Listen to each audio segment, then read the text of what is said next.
Maging kayo ng mga IDs. Ang usapan natin ngayong bagong taon.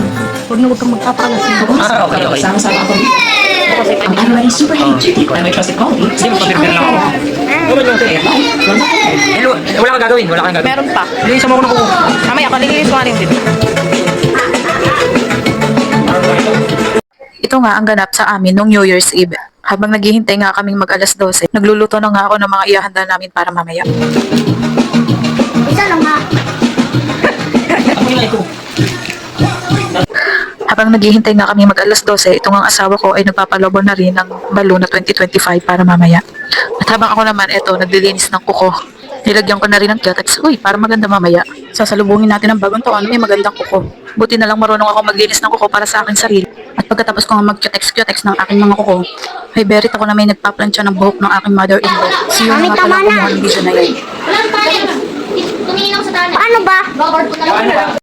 At pagkatapos nga ay berit ako magluluto na ng sauce. Carbonara sauce nga ang aking lulutuin dito. At yun naman ang request ng aking brother-in-law, ang carbonara. Ito namang anak ko, laging katatas pulong din eh.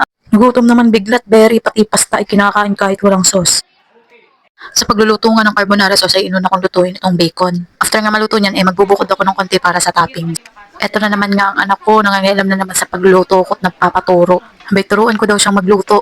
At habang siya ngayon naghahalo ng aming niluluto, nilagyan ko na ng evaporated milk. Ayan ang bisa na to. Nilagyan ko rin niya ng cream para mas malasa, hindi ko nga lang nabisyuhan. At pagkatapos ko namang magluto, ay gumagawa naman ako nitong prosperity bowl.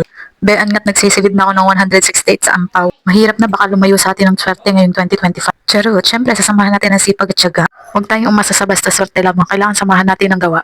At bean nga kami tulong na ng aking mother-in-law sa paglalagay ng backdrop. Simple lang naman, 2025 balon lang naman to, tapos yun na. Pag ganito nga gawain, ako yung pinapagawa ng mami. Tapos sa paghahain ng pagkain, siya naman yung gumagawa nun. Tapos sa pagluluto naman ng pagkain, syempre ako, tapos yung tataybianan ko. Kasi kaming dalawa yung mahilig magluto talaga. At yan nga, unti-unti na namin hinahain ang lahat ng aming handa ngayong bagong taon. At habang nga kami busy ng mami sa pagpe-prepare ng mga pagkain, ay ito namang isa ay apakalikot, Sa tatlo kong anak yan, talagang pinakamalikot yung bunsong yan. Tingnan mo naman, di ba may pag-heart pa sa camera? Talagang wala nang magawa, Kaya nga pala ipaalig-aligid sa akin tsaka dyan sa cellphone. Iniintay nga pala nang matapos akong mag-video at hihiramin ang aking cellphone. Hanggang dito na nga lang yung aking voice over kasi matatapos na kami mag-prepare. And yes, alas 12 na. Happy New Year!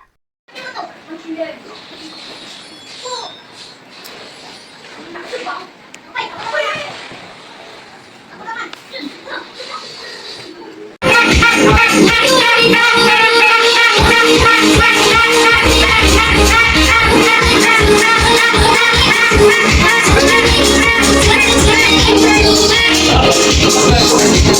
you.